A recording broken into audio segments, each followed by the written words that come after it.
Hello everyone, welcome to our YouTube channel RPSC bio academy. हम जो unit discuss कर रहे थे वो थी एनिमल टेक्सोनोमी। और एनिमल टेक्सोनोमी में हमारा जो फाइलम चल रहा था वो था फाइलम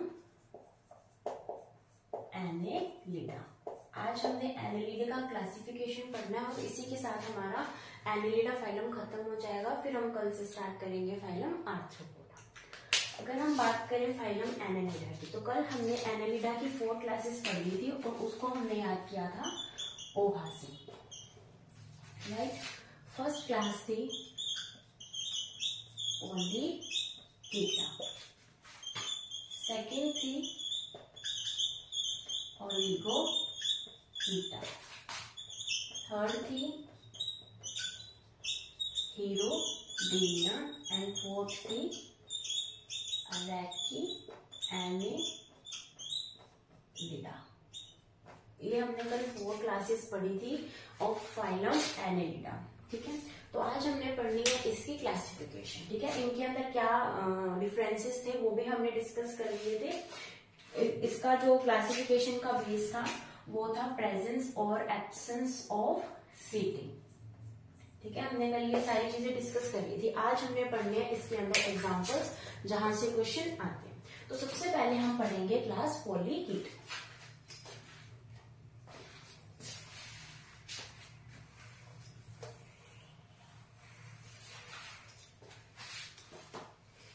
अगर हम बात करें क्लास पोलीकीटा की, इसके एग्जांपल्स देखते हैं। सबसे पहला एग्जांपल आता है निरीज। निरीज को क्या बोला जाता है? Sand worm. निरीज को बोला जाता है सैंड वर्म। निरीज कैसा एक एनालिड है? ये है एक बरोइंग एनालिड, यानी कि जो बिल बनाकर मिट्टी के अंदर रहते हैं उन्हें बोला जाता है बरोइंग एनिमल्स, यानी जो मिट्टी के अंदर रहते हैं। तो ये कैसा है? यह है निरीज। इसे क्या बोला जाता है? सैंड वर्म बोला जाता है। ठीक है, अब इसके अंदर एक स्पेशलाइज्ड चीज आती है कि जो निरीज है वो ब्रीडिंग टाइम के अंदर अपने अंदर कुछ चेंजेस लाता है। जैसे ही इसका ब्रीडिंग टाइम होगा ये कुछ चेंजेस लाएगा, जिसकी वजह से इसका नेम जो है वो चेंज करके हम बोलेंगे हेटेरोनिरीज। ड्यूरिंग ब्रीडिंग टाइम ये बरोइंग से क्या बन जाएगा? Free swimming. ठीक है, इसमें बहुत सारे चेंजेस होते हैं जो कि निरीज है, जब वो कन्वर्ट हो जाएगा हेटेरोनिरीज में। और ये कब होता है? जब ब्रीडिंग टाइम होता है, जब इनका रिप्रोडक्टिव टाइम होता है, उस टाइम के अंदर निरीज कन्वर्ट हो जाएगा हेटेरोनिरीज से। जो बरोइंग निरीज था वो कन्वर्ट हो जाएगा फ्री स्विमिंग के अंदर। और फ्री स्विमिंग के अंदर इसके अंदर 2 पार्ट्स होंगे। एक पार्ट होगा एटॉक और एक पार्ट होगा एपीटॉक। यानी अगर ये एक निरीज है, ये एक हेटेरोनिरीज, अगर हम बात करें ये एक हेटेरोनिरीज है, तो इसका जो एंटीरियर पार्ट होगा ये इसको कहेंगे एटॉक। इसका जो पोस्टीरियर पार्ट होगा इसे बोलेंगे एपीटॉक। तो ये कन्वर्जन है निरीज का हेटेरोनिरीज में ड्यूरिंग ब्रीडिंग टाइम। ठीक है,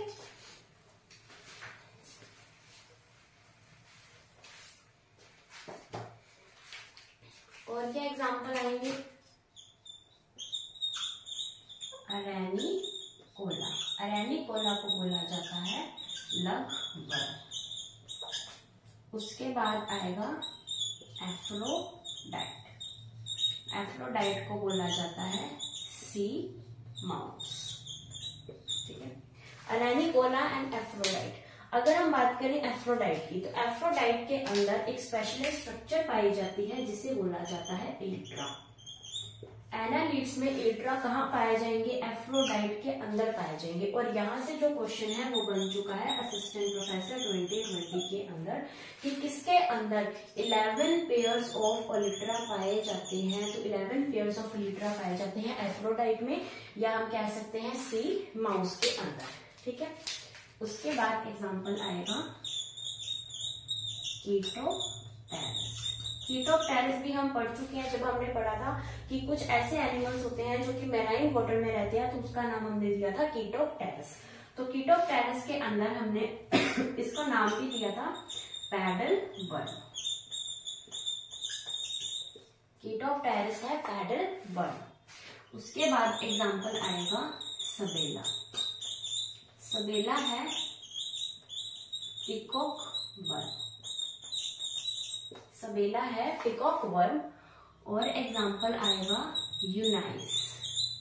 ठीक है, हमने कौन कौन से एग्जाम्पल थोड़े रिपीट करते हैं। सबसे पहला हमने एग्जाम्पल पढ़ा निरीज, जिसे बोला जाता है सैंडवर्म, ये ब्रीडिंग टाइम में कन्वर्ट हो जाता है हिट्रोनिरीज के अंदर। अरेनिकोला जिसे बोला जाता है लगवर्म, उसके बाद एफ्रोडाइट जिसे बोला जाता है सी माउस, उसके बाद कीटोप्टेरस, कीटोप्टेरस को बोला जाता है पेडल वर्म।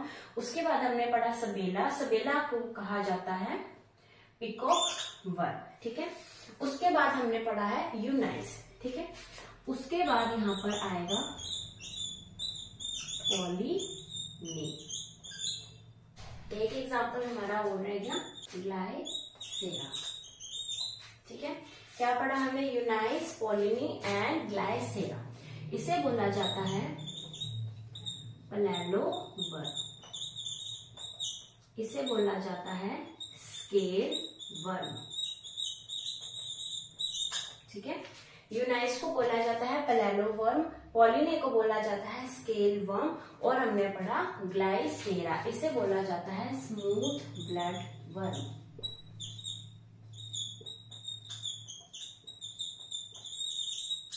Smooth blood. इसी के साथ हमारे पोलीकीटा के जो एग्जांपल्स हैं वो खत्म होते हैं। हम रिवाइज करते हैं। सबसे पहले हमने पढ़ा निरीज, निरीज को बोला जाता है सैंडवर्म, और इसे हिट्रोनिरीज के अंदर कन्वर्ट हो जाता है। कब हो जाता है, जब ब्रीडिंग टाइम होता है। ये फ्री स्विमिंग होता है, ये बर्विंग होता है। और अगर हम फ्री स्विमिंग की बात करें तो इसका जो फर्स्ट पार्ट है वो होता है एटॉक्स, और पोस्टीरियर पार्ट को बोला जाता है एपिटॉक। उसके बाद पढ़ा हमने अरेनिकोला, अरेनिकोला को बोला जाता है लगवर्म। फिर हमने देखा एफ्रोडाइट, एफ्रोडाइट को बोला जाता है सी माउस, और एफ्रोडाइट के अंदर प्रेजेंट होते हैं इलिट्रा। कितने पेयर, 11 पेयर, और यहाँ से क्वेश्चन आ चुका है। फिर हमने देखा कीटोप्टेरस, कीटोप्टेरस को बोला जाता है पेडल वर्म। देन हमने देखा सबेला, सबेला को बोला जाता है पिकॉक वर्म। उसके बाद यूनाइस, यूनाइस को बोला जाता है पेलोलो वर्म, और पॉलिनी इसे बोला जाता है स्केल वर्म। उसके बाद आएगा ग्लाइसेरा, उसे बोला जाता है स्मूथ ब्लड वर्म। अब ये क्वेश्चन आता है कि हमने क्या ये सारे लर्न करने हैं, तो हमने एक बार इसको अपने आंखों के सामने से जरूर निकाल लें, क्योंकि ऐसा बहुत रेयर हुआ है कि इतनी क्लासिफिकेशन में से क्वेश्चन आया हो। ठीक है, हमारे जो सिलेबस में उसमें से ये क्वेश्चन आ सकता है। जैसे हमारे सिलेबस में अर्थवॉर्म है, तो अर्थवॉर्म के अंदर से क्वेश्चन आ सकता है, लेकिन इतना डीप क्वेश्चन आने के चांसेस नहीं है। ज्यादा से ज्यादा वो भी जो बहुत फेमस चीजें हैं उनका ही ये कॉमन नेम देकर उसका नेम पूछा जा सकता है। ठीक है, तो हमें एक बार आंखों में से जरूर निकालना है कि अगर बाय चांस कोई क्वेश्चन आ जाता है तो हमारा सही होना चाहिए, नहीं तो कोई बात नहीं, आप छोड़ भी सकते हैं, लेकिन एक नजर तो जरूर देनी चाहिए इन सब एग्जाम्पल्स को। ठीक है, अभी हम पढ़ते हैं सेकेंड क्लास।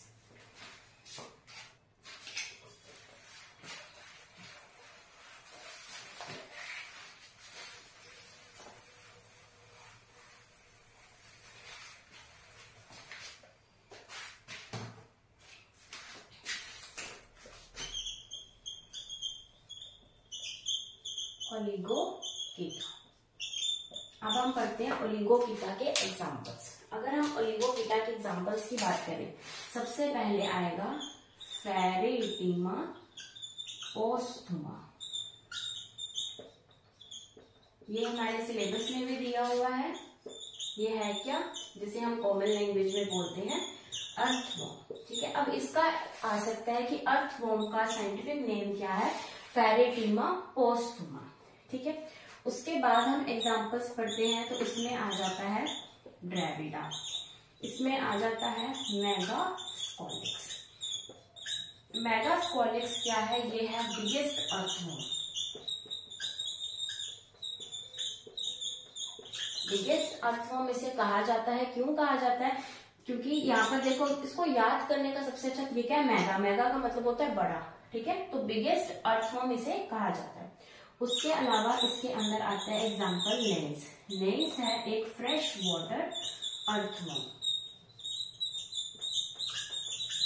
ठीक है, हमने पढ़ा फेरेटिमा पोस्थुमा, ड्रेविडा, मेगास्कोलेक्स एंड नेस। उसके अलावा यहाँ पर आएगा इसीनिया फिटिडा। इसीनिया फिटिडा ये हेल्पफुल होता है वर्मी कल्चर के अंदर।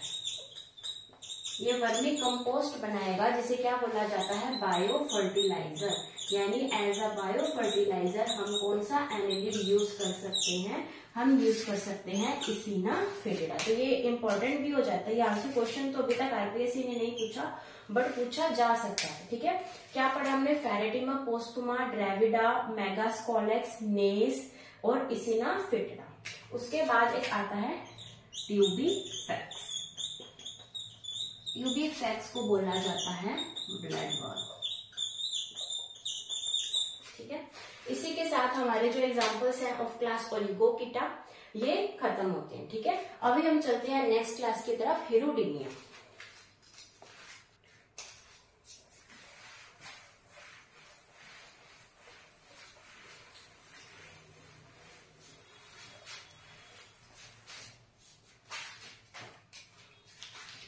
अब हम करते हैं हमारी थर्ड क्लास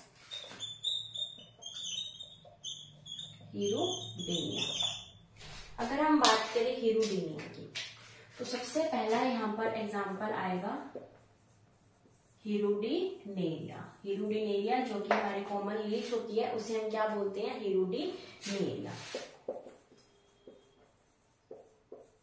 हिमोप्सिया। हिमोप्सिया, इसके अंदर हम जो भी पढ़ेंगे वो सारी की सारी क्या पढ़ेंगे? लीच पढ़ेंगे। ठीक है, और यहाँ पर एक स्पेशल कैरेक्टर ये है कि यहाँ पर पाई जाती हैं टेस्टिस के जो नंबर है वो पाए जाएंगे 11 पेयर्स ऑफ टेस्टिस। और ये क्वेश्चन जो है ये असिस्टेंट प्रोफेसर में आ चुका है। अब इतना डीप क्वेश्चन कहाँ आया? असिस्टेंट प्रोफेसर में। तो अगर क्वेश्चन रिपीट हो जाए तो आ सकता है, नहीं तो वैसे इतना डीप क्वेश्चन हमारे फर्स्ट ग्रेड में नहीं आता। ठीक है, तो ये आ जाएगा हिमोप्सिया। इसे बोला जाता है हॉर्स लीच।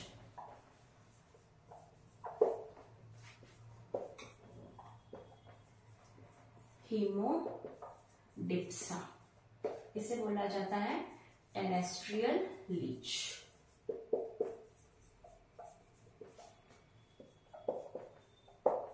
हिरुडो ऑफिसिनैलिस, इसे बोला जाता है मेडिसिनल लीच।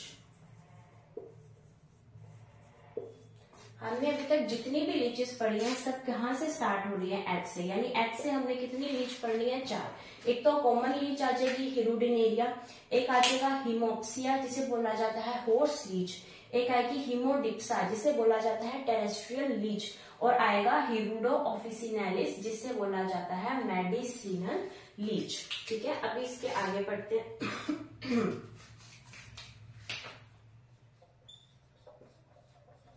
और कौन कौन सी एग्जांपल्स आएंगे? ग्लोसिफोनिया। ठीक है, उसके अलावा यहाँ पर एग्जांपल आएंगे पोंटोबडेला। पोंटोबडेला को बोला जाता है स्केल सकर फिश। ठीक है, पोंटोबडेला को बोला जाता है स्केल सकर फिश। और ये क्या है? इसका एक स्पेशल कैरेक्टर है कि ये है एक्टोपैरासाइट। ये एक एक्टोपैरासाइट है किसके ऊपर? On the gills of elasmobranchii. ये क्या है? इलास्मोब्रैंकाई। ये पाइसिस के अंदर आएगा। तो जब हम पाइसिस पढ़ेंगे यानी हम कोर डेटा के अंदर पाइसिस पढ़ेंगे तो उसके अंदर हम देखेंगे इलास्मोब्रैंकाई क्या चीज है। तो अभी हम सिर्फ इतना याद कर सकते हैं कि इलास्मोब्रैंकाई के ऊपर एक्टोपैरासाइट है कौन? पोंटोबडेला। ठीक है, उसके बाद आएगा अकैंथोबडेला। अकैंथोबडेला भी एक्टोपैरासाइट है। और ये किसके ऊपर एक्टोपैरासाइट है? On salmon fish. Salmon fish के ऊपर एक्टोपैरासाइट है कौन? अकैंथोबडेला। और ये किसके अंदर? ये है ओलिगोकीटा। ओलिगोकीटा एंड हिरुडीनिया। इन दोनों के बीच का कनेक्टिव लिंक क्या है? अकैंथोबडेला। तो अकैंथोबडेला क्या है? हिरुडीनिया एंड ओलिगोकीटा के बीच का कनेक्टिव लिंक है। ये एक्टोपैरासाइट है ऑन सैल्मन फिश। पोंटोबडेला की बात करें, इसे बोला जाता है स्केल सकर फिश। ये एक्टोपैरासाइट है ऑन इलास्मोब्रैंकाई। उसके बाद हमने पढ़ा ग्लोसिफोनिया, हमने देखा hirudo officinalis medicinal leech, haemadipsa terrestrial leech, himopsia horse leech, hirudinaria. ठीक है, ये हमने पढ़े एग्जांपल्स ऑफ हिरुडीनिया। अभी इसके बाद और भी एग्जांपल्स आएंगे तो हम अभी वो पढ़ते हैं।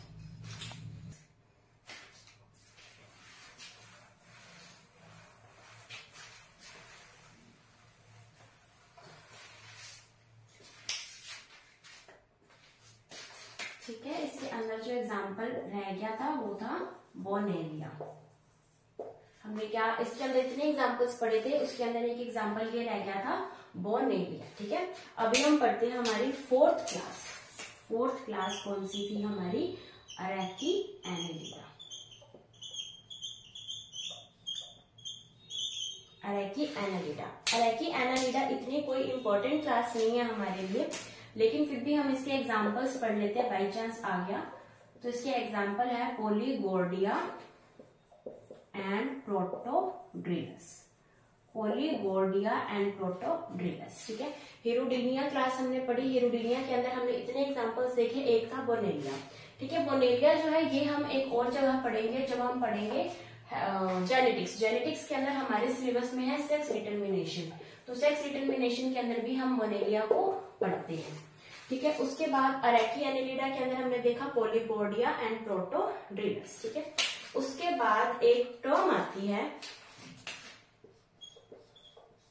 फ्लीबोटोमी। फ्लीबोटोमी हो सकता है यहाँ से क्वेश्चन पूछ लिया जाए। ये लीच से रिलेटेड एक टर्म है। इसका मतलब है कि जो लीच है वो ब्लड को सक करती है। लीच ब्लड को सक करती है, हमने ये चीज देखी थी। जो जोंक होती है वो ब्लड को सक करती है, और इसे क्या बोला जाता है? इसे बोला जाता है फ्लीबोटोमी। तो हो सकता है सीधा यहाँ से क्वेश्चन पूछ लिया जाए कि फ्लीबोटोमी क्या है। ठीक है, उसके अलावा अभी हमने एक बात की थी इलिट्रा की, है ना। हमने बात की थी इलिट्रा जो है, इलिट्रा पाए जाते हैं, हमने बात की थी सी माउस के अंदर। ठीक है, सी माउस के अंदर इलिट्रा पाए जाते हैं, और मैंने बोला था कि ये 11 पेयर्स पाए जाते हैं। तो ये 11 पेयर्स नहीं पाए जाते, ये पाए जाते हैं 15 पेयर्स। तो 15 पेयर्स ऑफ इलिट्रा पाए जाते हैं किसके अंदर? सी माउस के अंदर, या जिसे हम कहते हैं एफ्रोडाइट, जो कि हमने पोलीकीट्स के अंदर पढ़ा था। ठीक है, तो इसी के साथ ही हमारा जो फाइलम एनालिडा है वो खत्म होता है। अभी हम कल से स्टार्ट करेंगे फाइलम आर्थ्रोपोडा। Thank you.